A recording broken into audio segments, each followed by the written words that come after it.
Sudah kelihatan teman ya? Sudah, Pak. Materi yang pertama lebih ke bukunya Subramanyam. Nanti teman-teman bisa baca sendiri. Tapi apa yang kita akan pelajari selama 1 semester adalah ini.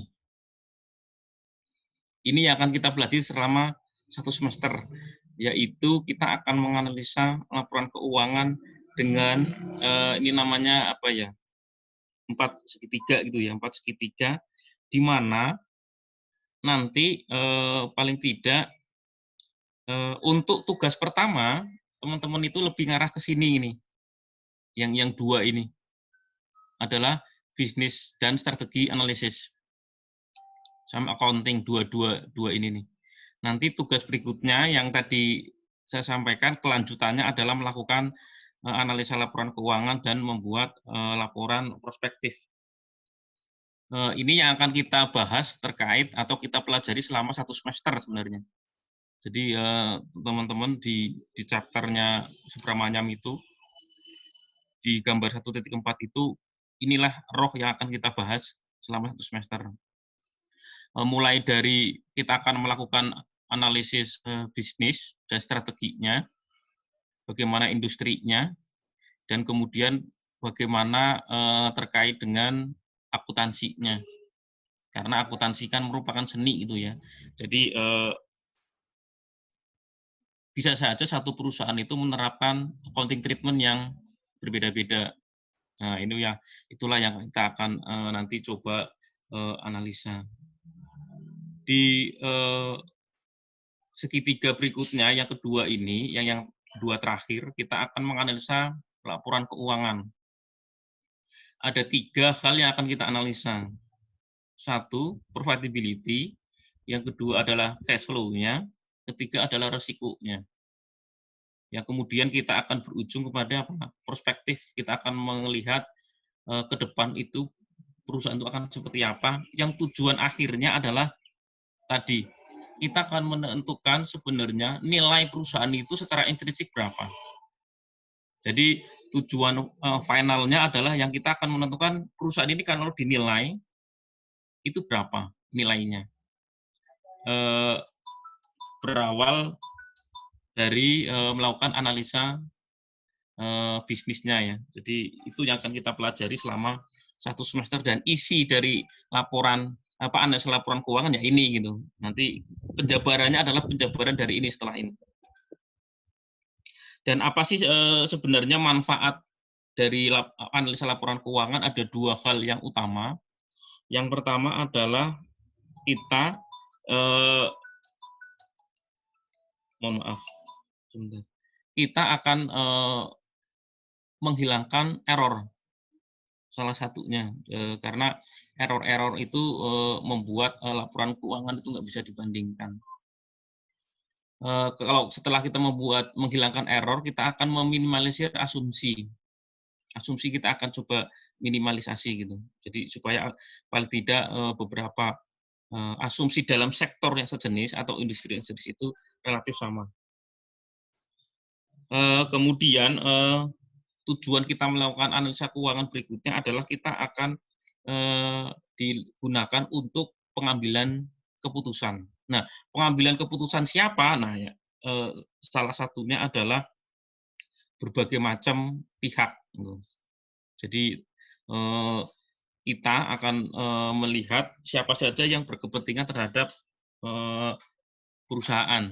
Nah, nanti beberapa pengambil keputusan gitu misalnya ya, mulai dari investor, kreditur, perbankan misalnya ya, manajemen sendiri, kemudian para analis, auditor, beberapa direksi, regulator, pemerintah misalnya ataupun non pemerintah. Kalau kita di Indonesia itu ada OJK misalnya ya, yang ketika perusahaan sudah menjadi TPK, setiap perusahaan itu harus menyampaikan laporan-laporan secara periodik. Kemudian terkait juga dengan serikat pekerja maupun konsultan hukum. Nah, ini beberapa ya hal-hal yang akan dipakai oleh para stakeholder. Itu ya. Jadi apa kebutuhannya ya tergantung masing-masing gitu. Jadi ada dua hal yang akan dievaluasi, baik prospeknya seperti apa, resikonya seperti apa. Dua hal ini nggak pasti akan selalu beriringan ya. Ketika kita mempunyai tujuan, perusahaan ini baik, perlu diantisipasi resikonya apa. Tujuannya apa? Kalau resiko itu terjadi, pengaruhnya ke perusahaan ini seperti apa. Nah, ini beberapa analisis yang biasa yang ada ya, seperti ini.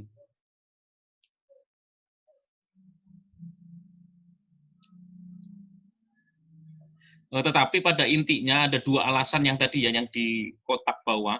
Itu satu, menentukan creditworthiness, kelayakan kredit. Yang kedua, menentukan nilai intrinsik dari suatu perusahaan.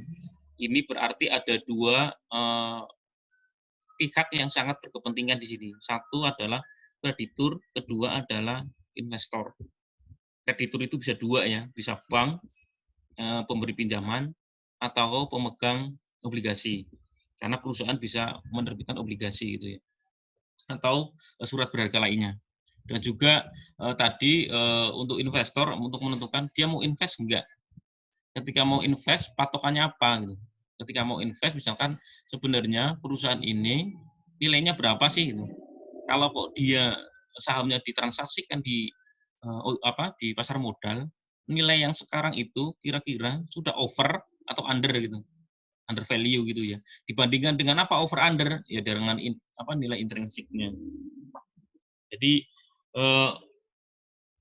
itu kira-kira beberapa lembaga yang menentukan atau menggunakan laporan analisa keuangan dan ujungnya ada di mana gitu. Nah, ini tadi yang sudah saya sampaikan ya. Jadi apa sih kira-kira analisa kredit yang akan dilakukan? Tentunya sebenarnya perusahaan itu sumber pembiayaan itu dari mana majority-nya. Ini kalau membedakan antara trade sama non trade, sebenarnya kalau trade itu biasanya para supplier berkepentingan di sana, karena kalau misalnya kalau dia mensuplai bahan baku, kira-kira kan dibayar nggak sih gitu. Nah, itu terkait dengan default risk gitu ya, misalnya kalau kok nggak bisa bayar, telat-telat terus, nanti suppliernya akan lebih baik nggak akan mensuplai bahan bakunya ke perusahaan. Kalau yang non trade bisa sebagai pemegang obligasi misalnya ya. Nah, itu juga berkepentingan terhadap perusahaan. Dia akan bayar nggak terhadap dengan bunga maupun pokoknya nanti ketika jatuh tempo gitu. Jadi itu yang akan dilakukan sama kreditur. Sehingga dia akan melihat dua faktor utama laporan keuangan perusahaan. Satu, liquidity, kedua adalah going concern yang didekati dengan solvency. Kalau liquidity, teman-teman kemarin udah di manajemen keuangan udah belajar beberapa alat analisa yang dipakai untuk mengukur likuiditas. Yang salah satunya ada bisa current ratio, kemudian asset ratio, dan yang lain gitu ya. Itu alat-alat ukur untuk menilai liquidity. Dan juga untuk yang mengukur solvensi. Solvensi itu tujuannya adalah sebenarnya untuk menentukan default risk. Kira-kira perusahaan ini akan gagal bayar enggak. Dengan investor atau stakeholder itu kan melihat dua hal utama. Yang pertama adalah bagaimana struktur permodalannya. Kita kemarin di manajemen keuangan sudah belajar mengenai capital structure gitu ya. Berapa sih porsi sumber pembiayaan dari utang dan porsi pembiayaan dari ekuitas. Yang ideal seperti apa? Kalau misalnya kemarin juga kita belajar mengenai sebaiknya perusahaan ya berhutang atau mencari sumber pembiayaan dari pinjaman. Kenapa? Karena dia memberikan tax shield gitu ya. Jadi pembayaran bunga itu sebagai pengurang pajak. Jadi perusahaan memperoleh keuntungan pajak tanda kutip ya, karena pendapatan bunga itu sebagai pengurang pajak dibandingkan yang nggak punya utang. Tapi kalau misalnya kok dia kebanyakan pinjaman, dia terekspos risiko financial distress. Jadi kalau terjadi kenapa-napa dia bisa jadi bangkrut gitu ya. Itu yang perlu diantisipasi kalau misalnya perusahaan banyak utang.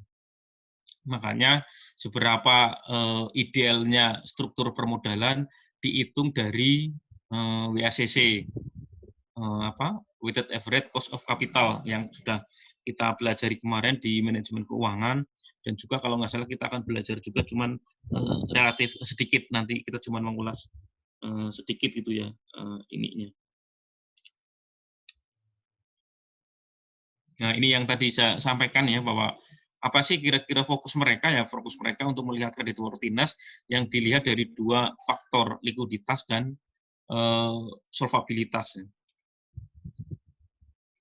Nah, ini proses yang dilakukan dalam melakukan analisa laporan keuangan, ya tadi ya mulai dari kita belajar mengenai triangle tadi tuh, segitiga 4 yang di depan, kita melakukan analisa bisnisnya, strateginya seperti apa, industrinya, kemudian accounting analisisnya seperti apa, laporan keuangan dianalisis yang pada ujungnya adalah kita tentukan sebenarnya nilai intrinsik perusahaan itu seberapa. Nah, ini kalau kita melihat dari tugas kelompok tadi, dua bagian itu kita UTS, dua bagian bawahnya adalah UAS. Jadi nanti kalau ada yang bingung terkait dengan pembagian tugas, kita bisa diskusikan di grup ya. Nah, ini terkait dengan akuntansi ya, kita bagaimana menghilangkan error-error yang terjadi di laporan keuangan gitu. Banyak nanti teman-teman belajar mengenai window dressing misalnya. Apa sih yang dimaksud dengan window dressing atau income smoothing gitu. Window dressing, income smoothing itu biasanya dilakukan sama manajemen gitu. Ada yang kalau kok misalnya ada beberapa pertimbangan itu biasanya akan ketangkep ketika kita akan melakukan analisa laporan keuangan ini. Kemudian ya tadi ya triangle ketiga ya, kita belajar mengenai analisa keuangan. Ada tiga hal yang kita akan pelajari dari sisi profitabilitas, risiko, sama cash flow yang kita bisa analisis melalui dua pendekatan. Selanjutnya tadi yang di ujung bawah goals kita terkait dengan analisa laporan keuangan ini apa sih ya, tadi kita akan melakukan sebenarnya nilai intrinsik perusahaan itu berapa. Basisnya apa? Kita menggunakan time value of money yang kita sudah belajar di manajemen keuangan juga gitu. Bagaimana prosesnya kita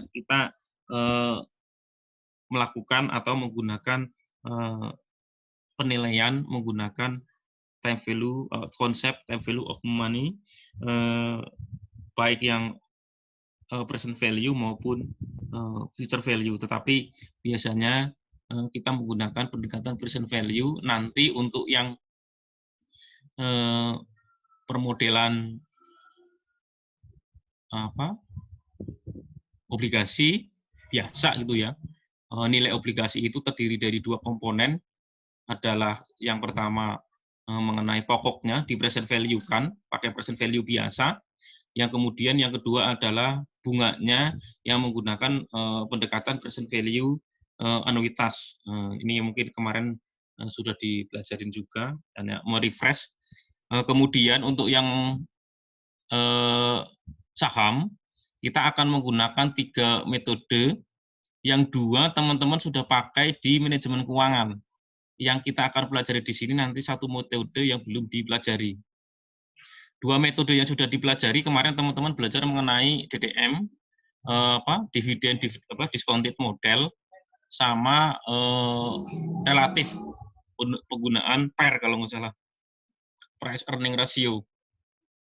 Nanti untuk yang kita akan belajar untuk menghitung nilai saham dengan pendekatan residual income. Jadi kita nggak mengulang materi sebelumnya, tapi menambah satu model untuk menghitung equity atau saham. Itu yang kita akan pelajari, dan ini Sebenarnya kalau kita belajar cash flow karena teman-teman sudah mempelajari, ini bisa skip saja.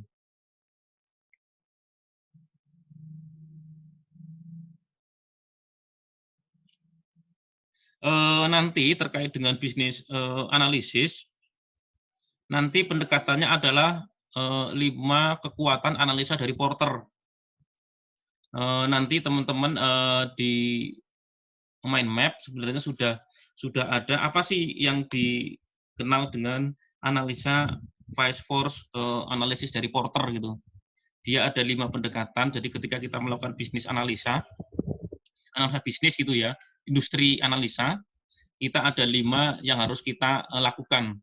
Yang pertama adalah kita harus menganalisa mengenai entry barrier gitu. Jadi nanti ketika kita bicara di industri penerbangan, sebenarnya entry barrier di industri penerbangan seperti apa sih gitu. Itu harus dianalisa. Tujuannya apa? Kalau misalnya kok semakin sulit masuk, berarti potensi keuntungan di sana itu besar. Tapi kalau masuknya gampang, berarti ya untungnya kecil gitu ya.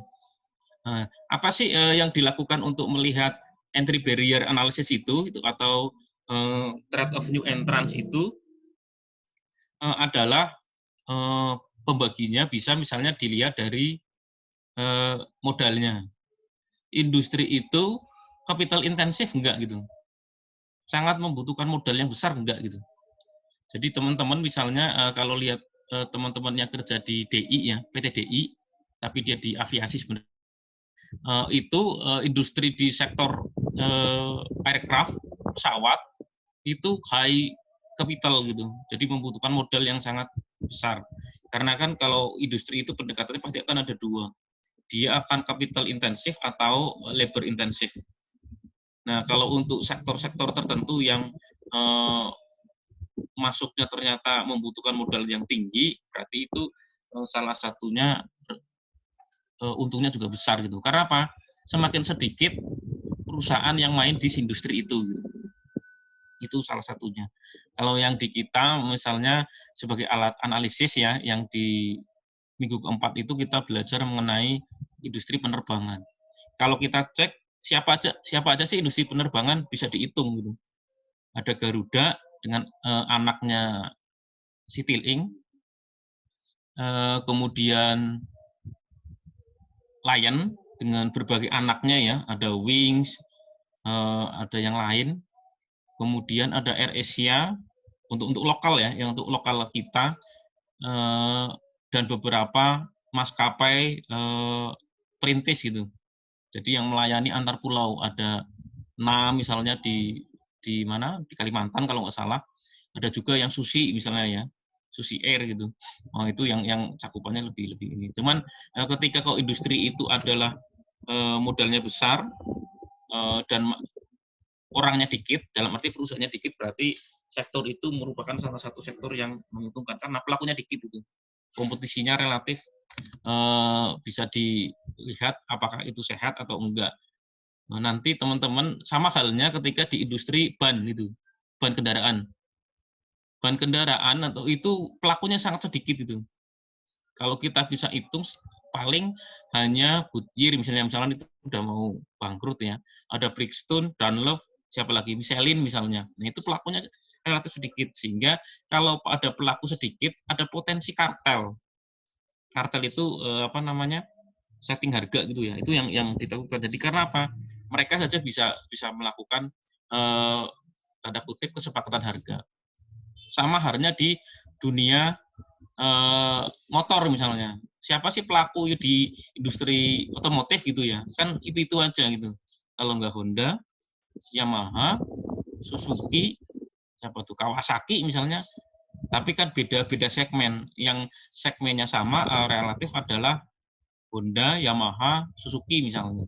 Makanya dulu sempat kalau teman-teman pelajari Honda Yamaha itu sudah diisukan membuat kartel untuk harga sepeda motor. Nah, itu karena apa?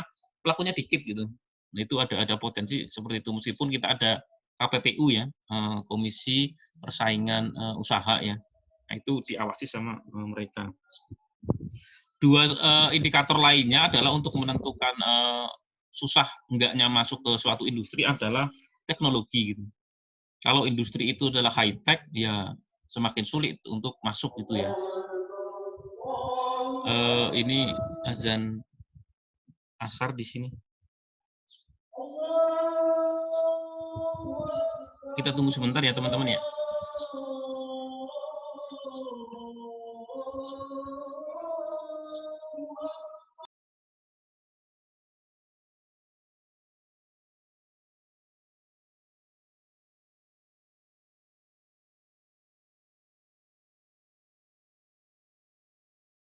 Nanti untuk absensi saya coba panggil satu-satu ya.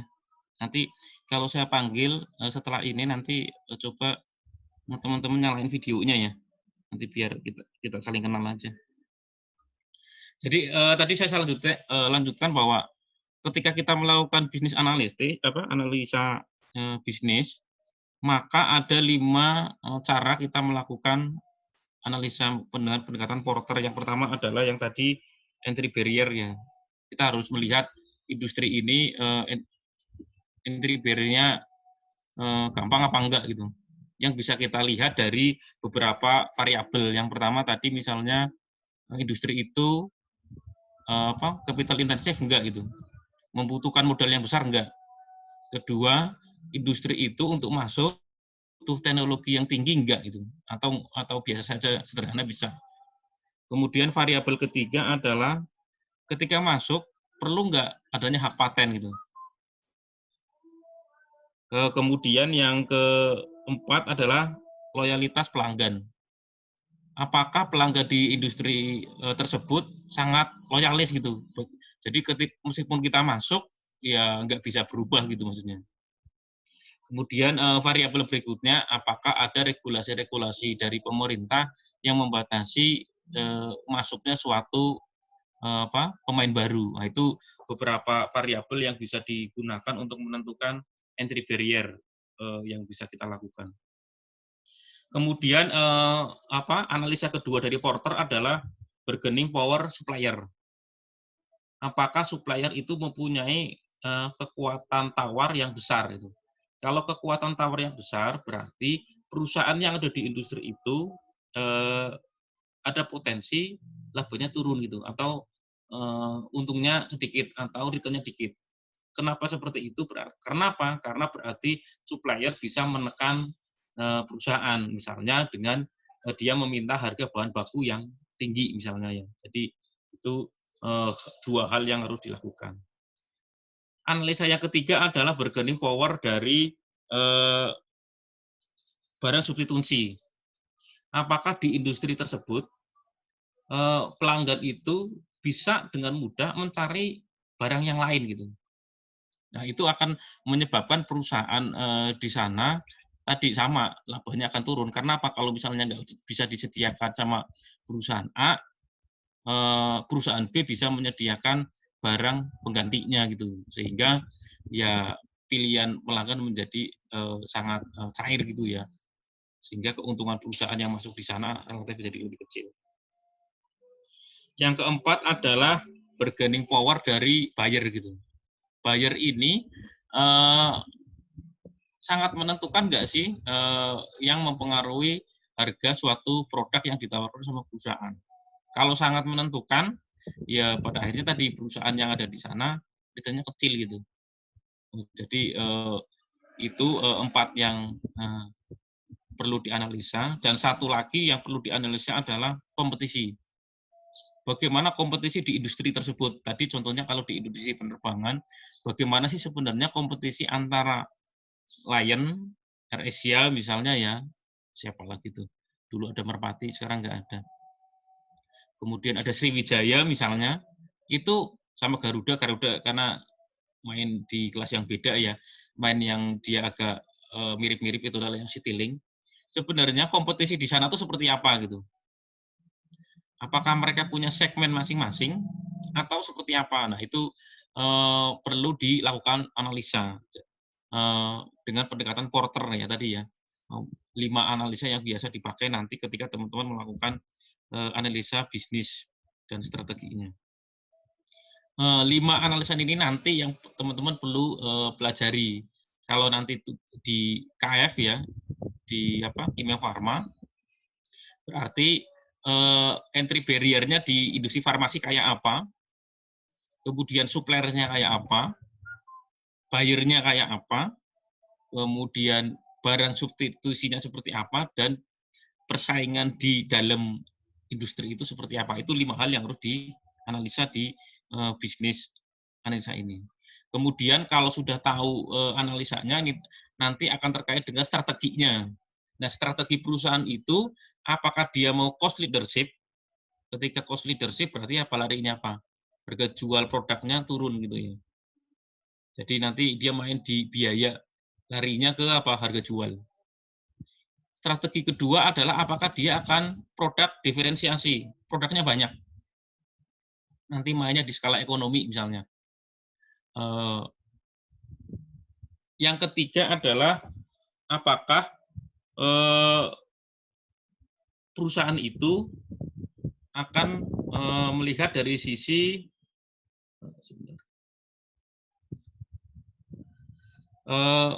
kekuatan yang dimiliki sama perusahaan. Jadi teman-teman mungkin udah belajar SWOT gitu ya, strength, weakness, opportunity, threat. Nah itu dianalisa gitu.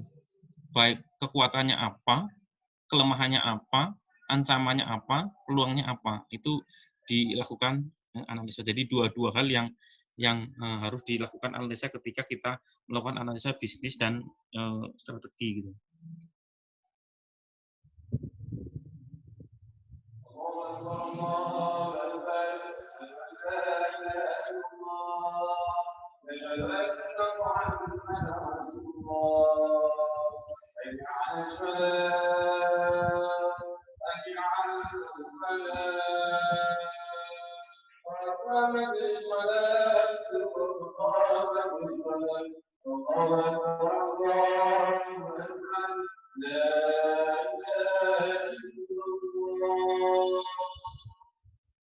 Oh, baik, ini mohon maaf, sebelah Madam Cid ada ikomah ya. Jadi itu yang harus dilakukan analisa, dan analisanya ini memang bisa basisnya kuantitatif, ya kita melihat angka-angka, maupun yang kualitatif. Nah, kualitatif inilah yang biasa sering muncul di laporan tahunan gitu. Kan ada 2 jenis laporan biasanya, manajemen itu. Satu laporan manajemen dalam bentuk laporan tahunan, satu laporan keuangan. Jadi nanti teman-teman bisa mengkomunikasikan 2 laporan tersebut gitu ya. Yang kuantitatif relatif mudah karena datanya teman-teman bisa lihat aja dari mulai ada laporan keuangan, data-data di OJK misalnya ya, data-data ekonomi, dan yang lain gitu. Itu relatif mudah untuk mencarinya. Di sisi lain yang kualitatif, misalnya ini yang perlu teman-teman lihat lagi, yang muncul paling tidak di 2 dokumen tadi, entah laporan keuangan atau laporan tahunan, itu perlu dilihat. Dan beberapa sumber-sumber informasi lainnya ya. Kalau terkait dengan jenis-jenis laporan keuangan, mungkin karena teman udah dipelajari, saya nggak akan menyampaikan kembali. Ini teman-teman udah tahu semua.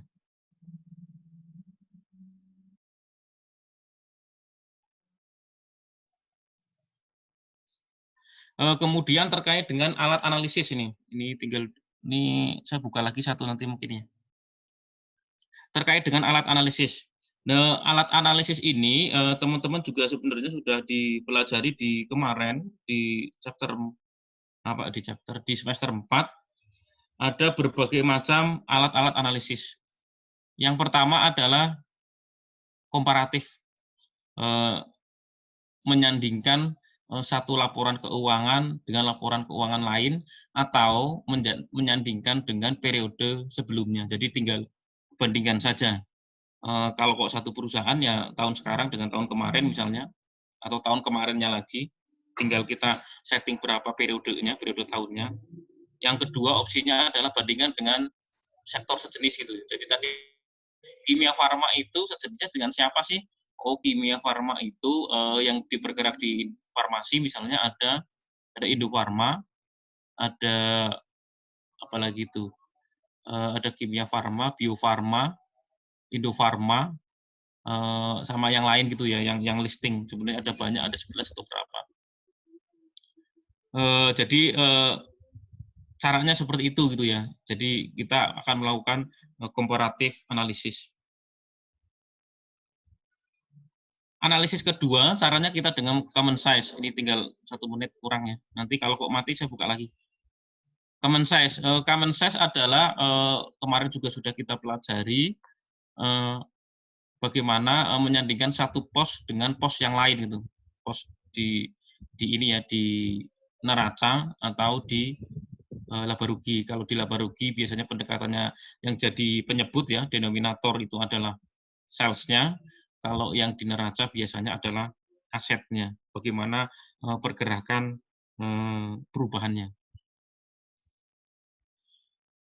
Kemudian analisa berikutnya kita menggunakan pendekatan rasio. Ini yang kemarin teman-teman juga sudah mempelajari di semester keempat. Banyak rasio, mulai dari rasio liquidity,